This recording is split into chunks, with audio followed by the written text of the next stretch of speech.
But if you don't do this, we are screwed, man. Do you think this is all natural? You think nobody's coordinating any of this stuff? You think I want to talk about this? God. And anyone to disagree, I'm the God, me, and you can't tell me. Non-mainstream news, conspiracies, non-biased narrative is what you're gonna get here. Never gonna give you the indoctrination the system tried to give us. We're gonna disassociate from that and get straight to the facts. Welcome back, Global Mafia. I got another compilation of all the information, current news, and the events that we need to be aware of. One person will never know everything, but as a collective, we're gonna figure it all out. Let's get to it. hGlobal TV, subscribe. Scientists have died, and this time it was in a plane crash. This is actually getting so insane. I think this is now number 15 of missing / scientists around the world.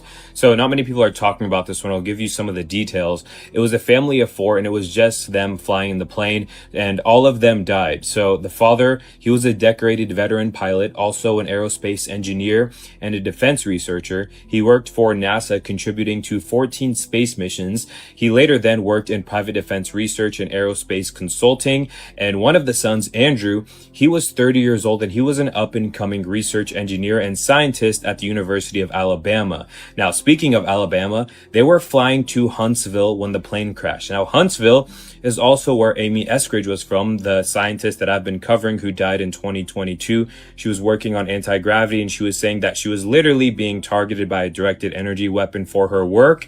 Also, the NASA nuclear scientist who died in a fiery crash in his Tesla last year was also in Huntsville. It's getting way too suspicious to be coincidental, and I know Trump said that he's looking into it, but I don't know what the heck these scientists know, but this is some scary stuff. On TikTok, and it's called Scientology Speedrun, and the goal is pretty simple. Run as far into a Scientology building as fast as you can before getting caught. And if you are stopped, brace yourself, because they do not hold back when they kick you out.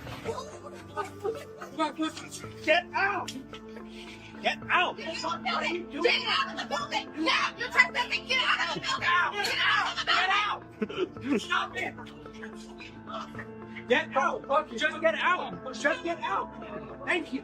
Go! But guys, this has become so much more than just a joke, because some people are going as far as to try and map out the entire layout of this building so that they can plan their future runs in order to make it even further and break what they're now calling the speed run record. Bro, this is becoming Subway Surfer Scientology.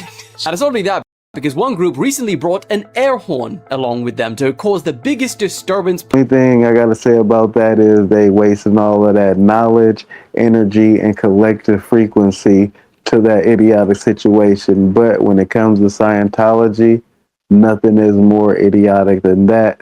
Do your own research. Anybody who divulges in that is a pure dork. You're going to lose. Do you really want to see why this actually happened to David Wilcock? I'm about to show you his video in tears. Remember in my first video, I told you guys he was on the verge of discovering something big. Not just that, he knew things that were big. I'll explain it as we go. It's to God. True, folks. You need to stop. Some things I don't mind talking about. I don't like talking about this. What the hell are you doing, dude? You're going to lose. You're not going to win. It's inevitable. We already know because the future timeline is fixed. This particular timeline that we're on leads to your defeat. There is no getting around that. You are not being in integrity, but you don't care. But if you don't do this, we are screwed, man. Do you think this is all natural? You think nobody's coordinating any of this stuff? You think I want to talk about this? You think I want to be up here on the camera talking about this? So what exactly is he talking about? I'll tell you. He has ins with a bunch of intelligent assets and companies, and he knows, based on Project Looking Glass, that the future had 2 routes and we avoided 1 route in 2012. It's very real. It's like the chronovisor in the Vatican that can show things that happened in the past. Yes, that's real too. It gets even crazier. Just hold on. He's wrong about one part and it hurts my heart. And that is that we will win in the end, not physically, not in the flesh, but spiritually, that Jesus already won. But not believing in Jesus, what he sees is the destruction of humanity, therefore he thinks it's the end. He knows the contract the government has with these benevolent beings of spiritual wickedness in high places. That, and what I just told you, is why. Did you know that David Wilcock is what the intelligence assets called a person of interest? What if I told you they were putting him under hypnosis the entire time he was a child? It's so easy for us to say, this person's evil, they're controlled, this and that. Not understanding they're in a very delicate, very adverse situation where they have these extremely benevolent societies that are controlling their actions even as children. Why was I waking up under hypnosis? Why was I walking out the door of my house in the middle of the night, hundreds of times as a child, and I couldn't remember where I was going? And at the end of the thing, they just make me walk back to where I was, and then the memory is lost. And I don't remember what happened, but now I do. Now I do. David Wilcock was a targeted person. He was tormented since his youth. He was recruited, started seeing a truth that whatever he was working for is benevolent. The whole story will be on my. First and foremost, you honestly never know what an individual is going through. Second, it's more things on this earth that they try to make us believe is nothing but pure fiction, pure factual. He had a lot on his shoulders. Did that look like a man who wanted to bear all the weight of what he knew, all the knowledge that he had, and couldn't express it to the people? And now he's another one of those individuals that hold information that we will never be able to obtain from them because they are unalive from this realm. Completely against the grain for my type of account, but the more I think about it, the more I'm starting to wonder if the idea that aliens exist is one of the biggest pieces of propaganda in modern day history. I mean, back in 1943, when famous inventor Nikola Tesla passed away, all his patents were immediately seized by the government. One of these patents was for an idea that he called a flying machine, which looks exactly like what we know today as UFOs. A couple decades after this, we saw a surge in content related to space and aliens, like Star Trek in 1966, Star Wars, and E.T.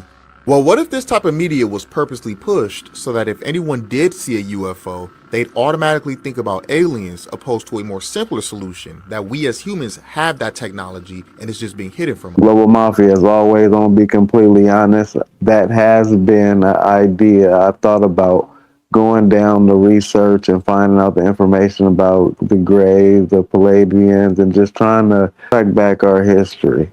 A lot of twists, a lot of dead ends, right? But I did think about why are they trying to make us believe in this certain entity so hard? Sprinkle truth with some lies. What is ether? We have this medium in space that is filled with this substance called ether, or akash in Sanskrit. It's this medium that connects absolutely everything in the universe. We are all swimming in it. We're all connected to it. It propagates vibration. It propagates waves. It's like the internet system for the entire cosmos. And sound is its language, meaning if you want to communicate with everything, everywhere, you do that through vibratory sound codes Tesla transmitted through ether. The people who figured this out and figured out how to connect to that substance and how to talk in that substance, we call them enlightened, or we call them the yogis or the saints and siddhas, and we consider what they were able to do as supernatural. It's why science can't figure it out, because we don't study science in... Oh, they know. They knew how to essentially go into that space, connect with everything everywhere, and then send a vibratory code, and that code would come back and be answered by life. And that's why it seemed like a miracle. It wasn't. It's just simply the science of Akash. And as a physician, if I was able to somehow teach people how to connect to that, even if it was just momentarily, maybe even for a few seconds a day, through their mantra meditation practice, how would their life change? What miracles, would they experience in terms of their physical health, their mental health, and probably most importantly, our relationships with each other? First things I learned about when I got connected to the spiritual awakening, the truth seeking, whatever you want to label it as, was the etheric grid, what it was, and how they're trying to reconfigure the etheric grid.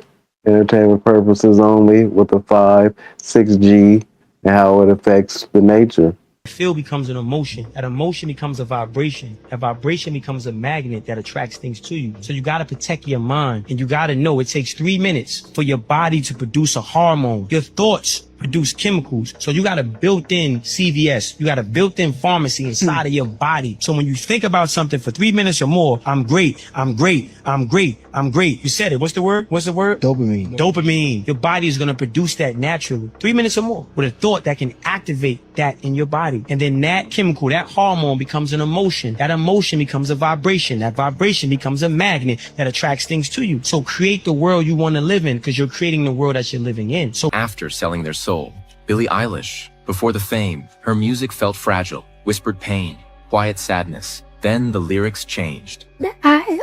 Gotta sell my soul, cause I ain't no, I can't say no. Fans noticed the shift. Darker visuals, darker words, darker energy. People started asking what changed. Sam Smith. The music starts innocent love songs, soft melodies, and suddenly the tone flips. Every note and every lyric carries a weight, a subtle confession that sometimes the price of being at the top goes beyond talent or hard work. Same artist, different energy. Fans say the sound changed the moment success arrived. Kanye West. Early Kanye praised God. I have love and fear of God and nothing else. Late Kanye became the message. I'm God. And anyone to disagree, I'm the God me, and you can't tell me. He said he prayed and didn't see Jesus show up, so he put his faith in himself. That's when fans say everything shifted. Donald J. Trump. Let me tell you, I was sitting next to Caroline Levitt, the press secretary's husband. He was one of our guests. He was seated right next to me, and right as the dinner was starting, the national anthem happened, and then he kind of leaned over and said, I watched you on TV, you do a great job. You need to be very safe. And he was very serious when he said that to me. And he kind of looked around the room and he said, there are some... Well, what a wonderful time to cut you off when that 7-second delay not gonna save you, huh? Sounds like we lost Aisha's phone there. And this happens, by the way, especially when you have so many people attempting to utilize the same cell service at the same time. I did want to add this. While we had a moment, I was just reading...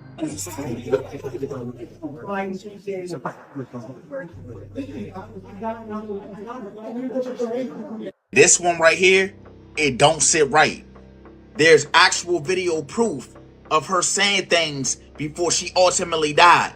This scientist who was working on anti-gravity research said that she felt like her life was in danger. And her name was Amy Askridge. She worked around advanced aerospace concepts. Some people don't hear on a regular. Have you heard about that? I never heard about it, but it sounds like some crazy shit. She had videos, she had interviews, and she talked about her being threatened. And she also talked about if something ever happened to her, it wasn't by her. It wasn't by choice. She wouldn't do it to herself. She wouldn't do nothing that would jeopardize her or her freedom. And then weeks later, she's found. The authorities already ruled this. But I'm just like, she told us she was. Why does it always end in? Now you got people going back watching her videos. And there was one video she talked about a man that used to sit outside her home. And one day her and her husband or her boyfriend went to go take pictures of the license plates. And the man ended up switching them. And he said he got more where that came from. It's crazy. Go watch it. But with that being said, it makes you question everything. What's real, what's not. And how do y'all feel? Amy Schumer, you've been holding it down. You went away with a lot of information to the next realm. Shout out to you and how you held it down in this one. With that being said, don't ever stop questioning everything, because when they start fittering and jittering when you start asking questions, then you know you're getting somewhere. On top of that, they obviously don't care, because if they didn't want us to know, we wouldn't even know what an Amy Schumer was. No one can seem to agree on anything anymore except for two things. Pizza and us. And us. This is so strange. Why would you even say that? Pizza and us. Come on now. And after the recent drop, just look at the two people in this clip. You've got him going to pageants, everyone calling him the American dad, calling children certain names on national TV. Some people say it's a joke, but it feels so off. And him, some people say he's the most perfect guy in Hollywood, out there doing skits about children and robots. And everyone just keeps scrolling like it's normal. Let me know your thoughts and comments down below. I know several people who are Christian witches. Christian witches? Yes. I've never heard of this before. Christian witches. And we've got a few in our community. The elemental energies, but they still believe in the Christian God. Every Christian I know is against any level or form of witchcraft. You know, They'll sure. say it's the devil, and Christians are like the ones that will literally destroy witchcraft. Yes, there's that. But there's more out there than you think. Let me know how everybody felt about these set of videos. Anything that you learned. If you did, let me know in the comments. Make sure you hit that like button. We want to come out to Intellectual Street Thoughts tonight at 9 p.m. Pacific Standard Time, live, and we can have a conversation. One person will never know everything, but as a collective, we're going to figure it all out. I am Cash, capital $, for the S, and we're going to keep getting to this knowledge, keep getting to this information, and keep getting rid of that indoctrination.